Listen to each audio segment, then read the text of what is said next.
Tripura Info News Update. প্রবল কালবৈশাখী ঝড়ে ত্রিপুরার বিস্তীর্ণ এলাকা বিপর্যস্ত হয়ে পড়েছে। বিদ্যুৎ, পানীয় জল, কেবল টিভি ও ইন্টারনেট পরিষেবা মারাত্মকভাবে ব্যাহত হয়েছে। ঝড়ের তীব্রতায় বহু জায়গায় বৈদ্যুতিক লাইন ছিঁড়ে গেছে, খুঁটি উপড়ে পড়েছে এবং যোগাযোগ ব্যবস্থা ভেঙে পড়েছে। আগরতলা থেকে শুরু করে দূরবর্তী মহকুমাগুলিতেও স্বাভাবিক জীবনযাত্রা ব্যাহত হয়েছে। দীর্ঘ সময় বিদ্যুৎ না থাকায় পানীয় জলের সমস্যাও দেখা দিয়েছে। ইন্টারনেট ও কেবল পরিষেবা বন্ধ থাকায় অনেক এলাকা কার্যত বিচ্ছিন্ন হয়ে পড়েছে। প্রাথমিক রিপোর্টে জানা গেছে, প্রচুর বিদ্যুৎ লাইন, টেলিফোন সংযোগ এবং ইন্টারনেট কেবল ক্ষতিগ্রস্ত হয়েছে।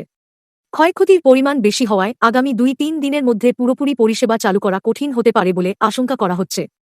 এদিকে মুখ্যমন্ত্রী পরিস্থিতি গুরুত্ব দিয়ে দেখেছেন এবং দ্রুত ব্যবস্থা নেওয়ার নির্দেশ দিয়েছেন। তিনি সংশ্লিষ্ট দপ্তরগুলোকে যুদ্ধকালীন তৎপরতায় কাজ করে দ্রুত বিদ্যুৎ ও পানীয় জল পরিষেবা চালু করার নির্দেশ দিয়েছেন। মাঠ পর্যায়ের কর্মকর্তারা জানিয়েছেন, ইতিমধ্যেই মেরামতির কাজ শুরু হয়েছে। তবে নিরাপত্তা যাচাই ও বিভিন্ন টিমের সমন্বয়ের কারণে কিছু এলাকায় পরিষেবা চালু হতে দেরি হতে পারে। রাজ্য প্রশাসন সাধারণ মানুষকে ধৈর্য ধরার আহ্বান জানিয়েছে এবং আশ্বাস দিয়েছে যে পরিস্থিতি স্বাভাবিক করতে সর্বোচ্চ চেষ্টা করা হচ্ছে। একই সঙ্গে এই দুর্যোগ আবারও দেখিয়ে দিল, এমন প্রাকৃতিক বিপর্যয় মোকাবিলায় আরও শক্তিশালী ও টেকসই পরিকাঠামোর প্রয়োজন। Subscribe to Tripura Info and press the bell icon so that you never miss any latest updates and news on Tripura.